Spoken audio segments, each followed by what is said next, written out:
আসুন আজকে আপনাদের নিয়ে যাই চট্টগ্রামের একদম শুরুর ইতিহাসে, যেখানে সবকিছু ছিল কুয়াশার মতো রহস্যে ঢাকা। সময়টা প্রায় 400 খ্রিস্টাব্দ। মানুষ তখনও প্রকৃতির সাথে লড়াই করে বেঁচে থাকতে শিখছে। নদী ছিল তাদের একমাত্র ভরসা, মাছ ধরা আর নৌকাই ছিল জীবনের পথ। এই ভূমিতেই ধীরে ধীরে গড়ে ওঠে হারিকেলা রাজ্য, একটি সংগঠিত শাসন ব্যবস্থার সূচনা হয়। হারিকেলা শুধু শাসনই করত না, তাদের ছিল নিজস্ব মুদ্রা আর অর্থনীতি। ষষ্ঠ থেকে সপ্তম শতক চট্টগ্রাম শাসিত হতে থাকে বৌদ্ধ চন্দ্র রাজাদের অধীনে। এই সময় ধর্মের পাশাপাশি জ্ঞান চর্চাও বিস্তার লাভ করে। ভিক্ষুরাই হয়ে ওঠে শিক্ষার পথপ্রদর্শক। অষ্টম শতকে খড়গ রাজবংশের উত্থান, চট্টগ্রাম আবার নতুন শাসনের অধীনে আসে। নতুন শাসনের সাথে আসে নতুন নিয়ম, প্রশাসনিক নিয়ন্ত্রণ আরও শক্ত হয়। নবম শতকের দিকে আবার বদলে যায় ক্ষমতার চিত্র। পাল সাম্রাজ্যের উত্থান শুরু হয় এই ভূখণ্ডে। পাল সাম্রাজ্যের অধীনে চট্টগ্রাম পায় স্থিতিশীল শাসন, ধর্ম আর প্রশাসন একসাথে গড়ে তোলে শক্ত ভিত্তি। এখানে গড়ে ওঠে জ্ঞান চর্চার কেন্দ্র, যেখানে ধর্মের সাথে সাথে শিক্ষা পায় সর্বোচ্চ গুরুত্ব। শুধু ধর্ম নয়, সমাজ জীবনেও পাল শাসনের প্রভাব স্পষ্ট। মানুষ ধীরে ধীরে গড়ে তোলে সংগঠিত জীবনধারা। কিন্তু এই শান্তি বেশি দিন স্থায়ী হয়। 953 সালে আরাকান রাজা আক্রমণের প্রস্তুতি নেন। অবশেষে শুরু হয় আক্রমণ। চট্টগ্রাম আবার ডুবে যায় যুদ্ধ আর দখলের আগুনে। যুদ্ধের ধ্বংসস্তূপে পড়ে থাকে জনপদ, মানুষ হারায় ঘর, জমি আর নিরাপত্তা। এই আঘাতের পর বদলে যায় ক্ষমতার ভারসাম্য। নতুন শাসনের জন্য খুলে যায় পথ। দশম শতকে বিক্রমপুরের চন্দ্র রাজবংশ প্রতিষ্ঠা পায়। চট্টগ্রাম আবার ফিরে পায় এক নতুন শাসন। এই সময়েই আসে আরব বণিকরা। নদীপথে শুরু হয় দূর বিশ্বের সাথে সংযোগ। বাণিজ্যের মাধ্যমে বদলে যেতে থাকে শহরের চেহারা। চট্টগ্রাম ধীরে ধীরে রূপ দেয় এক ব্যস্ত বন্দরে। বন্দর এখন শুধু স্থানীয় নয়, এটি হয়ে ওঠে আন্তর্জাতিক বাণিজ্যের কেন্দ্র। মশলা, বস্ত্র আর ধাতুর লেনদেনে চট্টগ্রাম পায় অর্থনৈতিক শক্তি। কিন্তু এই সমৃদ্ধি সবার জীবনে পৌঁছায়নি। ধীরে ধীরে তৈরি হয় ধনী আর গরিবের ফারাক। বন্দর ছিল ব্যস্ত আর সমৃদ্ধ, কিন্তু গ্রামাঞ্চলে চলছিল কঠোর সংগ্রাম।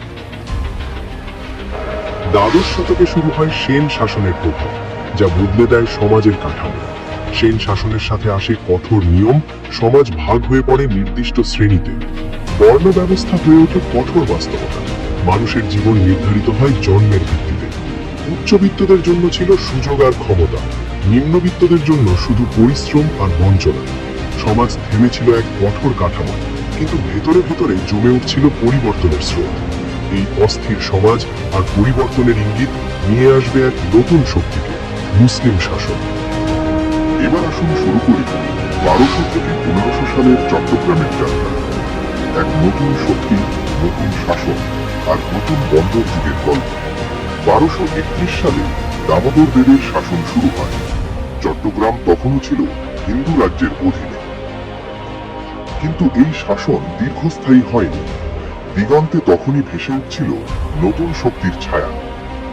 উত্তর ভারত থেকে মুসলিম শক্তির বিস্তার, খিলজি আর তুগলক শাসনের প্রভাব ধীরে ধীরে পৌঁছায় চট্টগ্রামে। 1340 সালের দিকে চট্টগ্রামে প্রতিষ্ঠিত হয় মুসলিম শাসন। শুরু হয় এক নতুন প্রশাসনিক যুগ। মুসলিম শাসনের সাথে আসে নতুন প্রশাসনিক কাঠামো, কর ব্যবস্থা আর শাসন হয় আরো সংগঠিত। বন্দর পায় নতুন গুরুত্ব। চট্টগ্রাম হয়ে ওঠে সুলতানদের বাণিজ্যিক দরজা। দূর দেশ থেকে আসে বণিকরা। চট্টগ্রাম যুক্ত হয় আন্তর্জাতিক বাণিজ্যের জালে। নতুন শাসন এলেও সাধারণ মানুষের জীবন রয়ে যায় কঠিন। কৃষক আর জেলেরা লড়াই করে টিকে থাকার জন্য। তবে এই সময়ে শুরু হয় নতুন সংস্কৃতির মেলবন্ধন। ধর্ম, ভাষা আর জীবনে আসে পরিবর্তনের ছোঁয়া। 1291-92 সালে ইতালীয় পরিব্রাজক মার্কো পোলো পৌঁছান এই বন্দরে। তার চোখে ধরা পড়ে চট্টগ্রামের ব্যস্ত বাণিজ্যিক জীবন। তিনি বর্ণনা করেন এই বন্দরের সমৃদ্ধি, যেখানে প্রতিদিন চলত বিশাল বাণিজ্য কার্যক্রম। মার্কো পোলোর বিবরণ ছড়িয়ে পড়ে দূর ইউরোপে। চট্টগ্রাম পরিচিত হয় বিশ্বের মানচিত্রে। 1345-46 সালে আসেন আরব বিশ্বের পর্যটক ইবনে বতুতা। তিনি দেখেন এক প্রাণবন্ত ও সমৃদ্ধ শহর। তার লেখায় উঠে আসে এই শহরের ধর্মীয় পরিবেশ এবং মানুষের জীবনযাত্রার বৈচিত্র্য। 1400 সালের দিকে ভেনিসীয় পর্যটক নিক্কোলো দে কন্টি পৌঁছান চট্টগ্রামে। তিনি দেখেন এক আন্তর্জাতিক বাণিজ্য কেন্দ্র। এই সময় চীনা দূতেরাও বাণিজ্যিক যোগাযোগ স্থাপন করে। চট্টগ্রাম হয়ে ওঠে পূর্ব পশ্চিমের সংযোগস্থল। সুলতানি শাসনে বন্দর হয়ে ওঠে কৌশলগত কেন্দ্র। প্রশাসন ও বাণিজ্য চলে একই নিয়ন্ত্রণে। বন্দর ঘিরে গড়ে ওঠে নতুন শহর। চট্টগ্রাম ধীরে ধীরে নগরীর রূপ নেয়। 1500 শতকে চট্টগ্রাম হয়ে ওঠে বঙ্গোপসাগরের অন্যতম প্রধান বন্দর। এই পথ দিয়ে চলত পূর্ব পশ্চিমের বড় বাণিজ্য।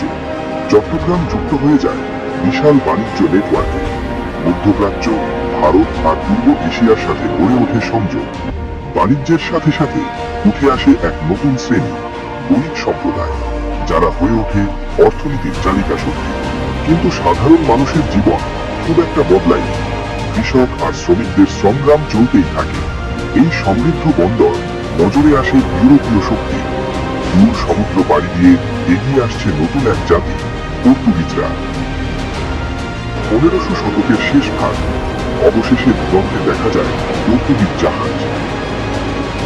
অজানা এই জাহাজ দেখে বিস্মিত হয় স্থানীয় মানুষ, কিন্তু তাদের চোখে ছিল সতর্কতার ছাপ।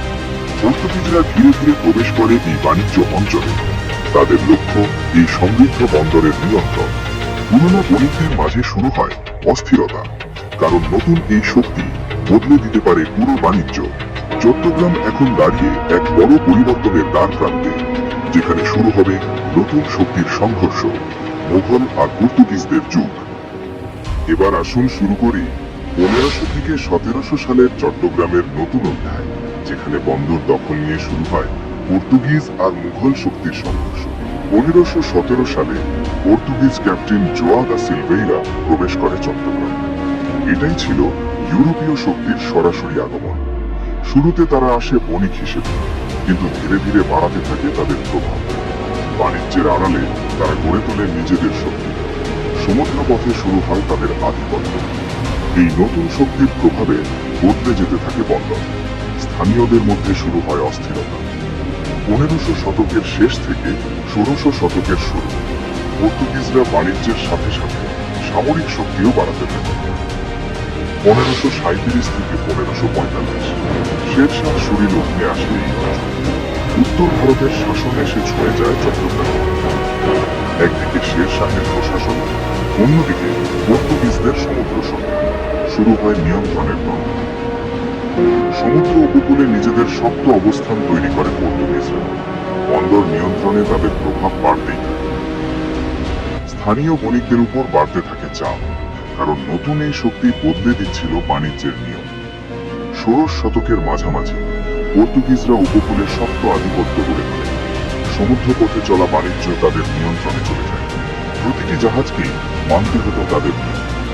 এই সময় আরাকান রাজাদের সাথে গড়ে ওঠে পর্তুগিজদের সম্পর্ক। দুই শক্তি মিলে বাড়াতে থাকে তাদের প্রভাব। এই জোটের প্রভাবে উপকূলে শুরু হয় অস্থিরতা, লুটপাট আর সংঘর্ষে অশান্ত হয়ে ওঠে অঞ্চল। সাধারণ মানুষের জীবনে নেমে আসে ভয়। নিরাপত্তাহীনতায় দিন কাটাতে থাকে তারা। উপকূল জুড়ে অস্থিরতা বাড়তে থাকায় প্রয়োজন হয়ে পড়ে এক শক্তিশালী শাসন। উত্তর দিক থেকে এগিয়ে আসতে থাকে মুঘল শক্তি, যারা একের পর এক অঞ্চল নিজেদের অধীনে নিচ্ছে। চট্টগ্রামের গুরুত্ব বুঝতে পারে মুঘলরা, কারণ এই বন্দরই ছিল বাণিজ্যের মূল চাবিকাঠি। শুরু হয় চট্টগ্রাম দখলের প্রস্তুতি। এক বড় সংঘর্ষের দিকে এগিয়ে যায় ইতিহাস। 1666 সালের দিকে এসে চট্টগ্রাম হয়ে ওঠে মুঘলদের প্রধান লক্ষ্য। 1666 শুরু হয় চট্টগ্রাম দখলের যুদ্ধ। মুঘল বাহিনীর মুখোমুখি হয় আরাকান ও তাদের মিত্রদের। সংগঠিত কৌশল আর শক্তিশালী নেতৃত্বে মুঘল বাহিনী ধীরে ধীরে এগিয়ে যায় বিজয়ের পথে। শেষ পর্যন্ত পরাজিত হয় আরাকান ও তাদের সহযোগীরা। দীর্ঘদিনের আধিপত্য ভেঙে পড়ে এক মুহূর্তে। চট্টগ্রাম চলে আসে মুঘলদের নিয়ন্ত্রণে। এক নতুন যুগের সূচনা হয় এই বন্দরে। নবাব বুজুর্গ উম্মেদ খান নিযুক্ত হন চট্টগ্রামের ফৌজদার। শুরু হয় স্থিতিশীল শাসনের পথচলা। মুঘল শাসনে চট্টগ্রাম ফিরে পায় স্থিতিশীলতা। বন্দর আর শহর পরিচালিত হয় সুসংগঠিত ব্যবস্থায়। বাণিজ্য আবার নতুন গতি পায়। চট্টগ্রাম হয়ে ওঠে মুঘল সাম্রাজ্যের গুরুত্বপূর্ণ বন্দর। 1669 সালে নির্মিত হয় আন্দরকিল্লা জামে মসজিদ, যা হয়ে ওঠে ধর্ম আর স্থাপত্যের এক গুরুত্বপূর্ণ নিদর্শন। মুঘল আমলে ধর্মীয় আর সাংস্কৃতিক জীবন আরো সমৃদ্ধ হয়। শহরে গড়ে ওঠে নতুন পরিচয়। কিন্তু সময় থেমে থাকেনি। দিগন্তে আসছে আরেক শক্তি, ব্রিটিশরা। এবার আসুন শুরু করি 1700 থেকে 1947 সালের চট্টগ্রামের গল্প, যেখানে মুঘল শাসনের অবসান ঘটিয়ে শুরু হয় ব্রিটিশদের আধিপত্য। 1760 সালে চট্টগ্রাম চলে যায় ইস্ট ইন্ডিয়া কোম্পানির হাতে। শুরু হয় ব্রিটিশ শাসনের নতুন অধ্যায়। নতুন শাসনে গড়ে ওঠে ভিন্ন প্রশাসনিক ব্যবস্থা। আইন, কর আর নিয়ন্ত্রণ হয়ে ওঠে আরো কঠোর। এই শাসনের প্রভাবে সাধারণ মানুষের উপর বাড়ে চাপ। কর আর শোষণে কঠিন হয়ে ওঠে জীবন। তবুও চট্টগ্রামের বন্দর হারায়নি তার গুরুত্ব, বরং ব্রিটিশদের জন্য এটি হয়ে ওঠে প্রধান বাণিজ্য কেন্দ্র। 1836 সালে চট্টগ্রামে প্রতিষ্ঠিত হয় প্রথম ইংরেজি স্কুল। শিক্ষা ব্যবস্থায় শুরু হয় এক নতুন ধারা। ইংরেজি শিক্ষার মাধ্যমে বদলে যেতে থাকে চিন্তাধারা। নতুন প্রজন্ম পরিচিত হয় আধুনিক জ্ঞানের সাথে। ধীরে ধীরে গড়ে ওঠে শিক্ষিত এক শ্রেণী, যারা সমাজে আনে নতুন পরিবর্তনের ভাবনা। 1857 সালের সিপাহী বিদ্রোহেও অংশ নেয় চট্টগ্রাম। ব্রিটিশ শাসনের বিরুদ্ধে শুরু হয় প্রতিরোধ। কিন্তু বিদ্রোহ দমন করে ব্রিটিশরা। আরো শক্ত হয় তাদের নিয়ন্ত্রণ। 1860 সালে শুরু হয় চট্টগ্রাম পৌরসভা। শহর পরিচালনায় আসে নতুন কাঠামো। শহরের রাস্তাঘাট আর অবকাঠামো গড়ে তোলা শুরু হয়। চট্টগ্রাম ধীরে ধীরে পায় আধুনিক রূপ। 1895 সালে চালু হয় চট্টগ্রাম কুমিল্লা রেল লাইন। যোগাযোগ ব্যবস্থায় আসে বড় পরিবর্তন। রেলপথের মাধ্যমে বাড়তে থাকে বাণিজ্য আর যাতায়াত। চট্টগ্রাম আরো যুক্ত হয়ে যায় দেশের সাথে। 1901 সালে প্রতিষ্ঠিত হয় প্রথম পাবলিক হাসপাতাল। স্বাস্থ্য সেবায় শুরু হয় নতুন অধ্যায়। 1904 থেকে 1920 গড়ে ওঠে পাবলিক লাইব্রেরি। জ্ঞান আর বইয়ের মাধ্যমে শুরু হয় নবজাগরণ। শিক্ষা প্রতিষ্ঠান বাড়তে থাকে শহরের বিভিন্ন জায়গায়। নতুন প্রজন্ম গড়ে ওঠে শিক্ষার আলোয়। রেলপথের পাশাপাশি চালু হয় মোটর গাড়ি। শহরের গতিতে আসে নতুন পরিবর্তন। 1919 সালে প্রথমবার আকাশে ওড়ে বিমান। চট্টগ্রামের মানুষ বিস্ময়ে তাকিয়ে থাকে। ধীরে ধীরে চট্টগ্রাম হয়ে ওঠে আধুনিক শহর। শিক্ষা, প্রযুক্তি আর যোগাযোগে এগিয়ে যেতে থাকে। 1926 থেকে 1937 শহরে পৌঁছে যায় বিদ্যুৎ। রাতের অন্ধকারে জ্বলে ওঠে নতুন আলো। শুরু হয় নিয়মিত চলচ্চিত্র প্রদর্শন। মানুষের জীবনে আসে বিনোদনের নতুন অধ্যায়। সাহিত্য আর সাংস্কৃতিক সম্মেলনে জাগ্রত হতে থাকে নতুন চিন্তা আর চেতনা। 1930 সালে ঘটে চট্টগ্রাম যুব বিদ্রোহ। ব্রিটিশ শাসনের বিরুদ্ধে গর্জে ওঠে তরুণরা। 1931 সালে উদ্বোধন হয় কর্ণফুলী রেল সেতু। যোগাযোগে আসে আরো বড় পরিবর্তন। 1930-এর পর ব্রিটিশ শাসনের বিরুদ্ধে আন্দোলন আরো জোরালো হয়। রাজনৈতিক অস্থিরতায় বদলে যেতে থাকে সময়। স্বাধীনতার দাবি ছড়িয়ে পড়ে মানুষের মধ্যে। ব্রিটিশ শাসনের বিরুদ্ধে জেগে ওঠে পুরো উপমহাদেশ। 1947 সালে অবসান ঘটে ব্রিটিশ শাসনের। এক দীর্ঘ অধ্যায়ের পরিসমাপ্তি ঘটে চট্টগ্রামে। বিভাজনের পর চট্টগ্রাম যুক্ত হয় পাকিস্তানের সাথে। শুরু হয় নতুন এক রাজনৈতিক অধ্যায়। কিন্তু এই গল্প এখানেই শেষ নয়। আগামী অধ্যায়ে আসছে স্বাধীনতার লড়াই, বাংলাদেশের জন্ম। এবার আসুন শুরু করি 1947 থেকে 1971 সালের চট্টগ্রামের গল্প, যেখানে জমে ওঠে বঞ্চনা, প্রতিবাদ আর স্বাধীনতার স্বপ্ন। 1947 সালে চট্টগ্রাম অন্তর্ভুক্ত হয় পাকিস্তানের অধীনে। নতুন শাসন, নতুন আশা, কিন্তু বাস্তবতা ছিল ভিন্ন। এই সময় চালু হয় বাস সার্ভিস আর সাইকেল রিক্সা। শহরের যাতায়াতে আসে নতুন গতি। কিন্তু সাধারণ মানুষের জীবনে বাড়তে থাকে বঞ্চনা। অর্থনৈতিক বৈষম্য হয়ে ওঠে স্পষ্ট। মানুষের মধ্যে ধীরে ধীরে জাগতে থাকে সচেতনতা। অধিকার আদায়ের জন্য শুরু হয় চিন্তার পরিবর্তন। 1960-এর দশকে ছাত্র সমাজ হয়ে ওঠে সবচেয়ে সচেতন শক্তি। তাদের কণ্ঠে জোরালো হতে থাকে অধিকার আদায়ের দাবি। এই আন্দোলন ছড়িয়ে পড়ে সাধারণ মানুষের মাঝেও। চট্টগ্রামের পথে পথে বাড়তে থাকে প্রতিবাদের সুর। 1966 সালে প্রতিষ্ঠিত হয় চট্টগ্রাম বিশ্ববিদ্যালয়। শিক্ষা আর আন্দোলনের কেন্দ্র হয়ে ওঠে এই প্রতিষ্ঠান। বিশ্ববিদ্যালয় ঘিরে জেগে ওঠে তরুণদের নতুন শক্তি। স্বাধীনতার স্বপ্ন ধীরে ধীরে স্পষ্ট হতে থাকে, কিন্তু সামনে আসছিল আরো বড় এক ঝড়, যা বদলে দেবে পুরো ইতিহাসের ধারা। 1971 শুরু হয় মুক্তিযুদ্ধ। চট্টগ্রাম হয়ে ওঠে প্রতিরোধের প্রথম কেন্দ্রগুলোর একটি। প্রথম প্রতিরোধ গড়ে ওঠে এখানে। সাহসী মানুষ দাঁড়িয়ে যায় অন্যায়ের বিরুদ্ধে। চট্টগ্রাম থেকে শুরু হয় স্বাধীন বাংলা বেতার কেন্দ্র, যা ছড়িয়ে দেয় স্বাধীনতার বার্তা। পুরো চট্টগ্রাম এক হয়ে যায় স্বাধীনতার জন্য। ভয়কে পেছনে ফেলে লড়াই শুরু করে সবাই। যুদ্ধের সাথে সাথে বাড়তে থাকে কষ্ট আর ধ্বংস। প্রতিটি দিন হয়ে ওঠে বেঁচে থাকার সংগ্রাম। অনেক প্রাণের বিনিময়ে এগিয়ে চলে এই যুদ্ধ। ত্যাগ আর রক্তে লেখা হতে থাকে স্বাধীনতার গল্প। সব বাধা পেরিয়ে লড়াই চালিয়ে যায় মুক্তিযোদ্ধারা। তাদের লক্ষ্য একটাই, স্বাধীনতা। অন্ধকারের মাঝেও জন্ম নেয় আশার আলো।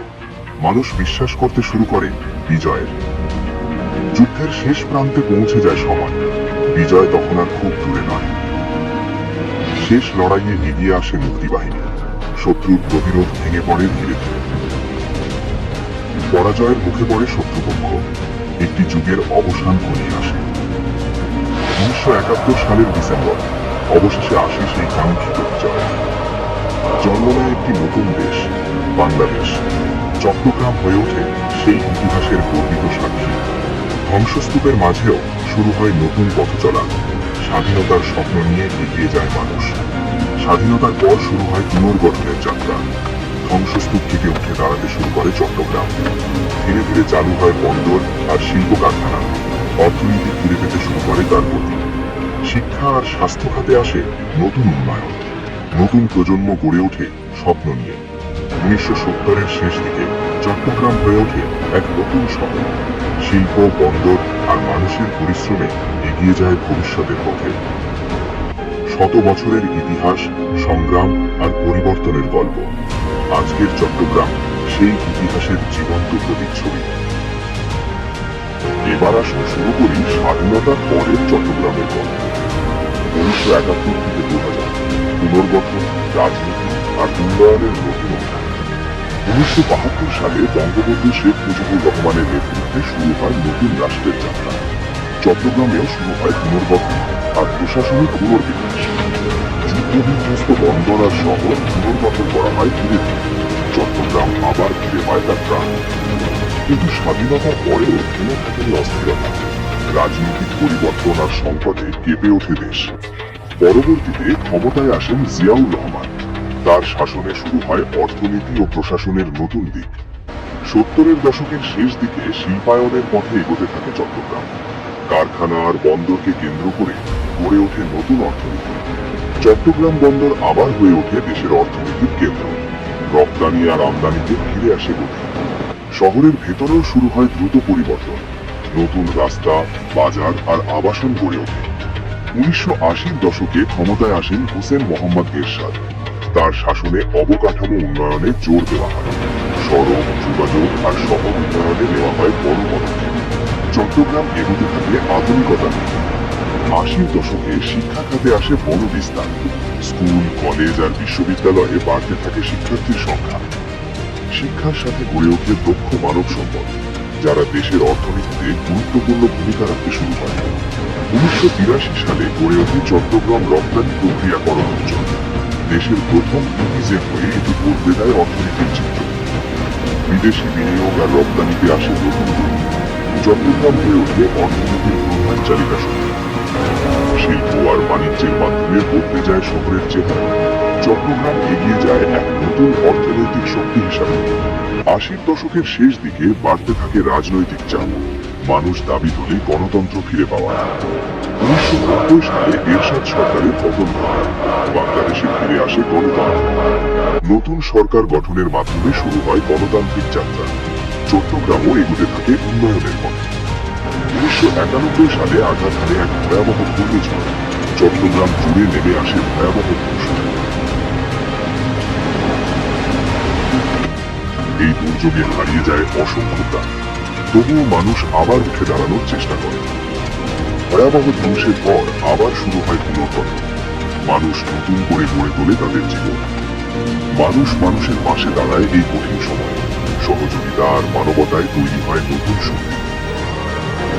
90 দশকে আবার যদি পায় শহরের রূপায়ণ। চট্টগ্রাম এগিয়ে যায় শিল্প আর বাণিজ্যের কেন্দ্র হিসেবে। মানুষের জীবনযাত্রায় আসে নতুন পরিবর্তন। শহরে গড়ে ওঠে আধুনিক জীবনধারা। চট্টগ্রাম হয়ে ওঠে দেশের অর্থনীতির মেরুদণ্ড। বন্দর, শিল্প আর মানুষের পরিশ্রমে এগিয়ে চলে ভবিষ্যতের দিকে। 90 দশকের শেষ দিকে চট্টগ্রাম পায় এক স্থিতিশীল গতি।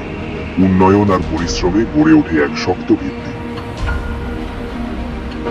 দেশের প্রধান অর্থনৈতিক কেন্দ্র হিসাবে প্রতিষ্ঠিত হয় চট্টগ্রাম। বন্দর আর শিল্পই হয়ে ওঠে তার পরিচয়। 400 সাল থেকে শুরু হওয়া এই যাত্রা সময়ের সাথে গড়ে তুলেছে আজকের চট্টগ্রাম। যুগ যুগ ধরে এভাবেই ইতিহাস বেঁচে থাকে আমাদের মাঝে। আজকের এই সময়ও একদিন ইতিহাস হয়ে রয়ে যাবে আগামী প্রজন্মের কাছে। সবাই ভালো থাকবেন আর এমন ইতিহাস জানতে আমাদের চ্যানেলের পাশে থাকুন।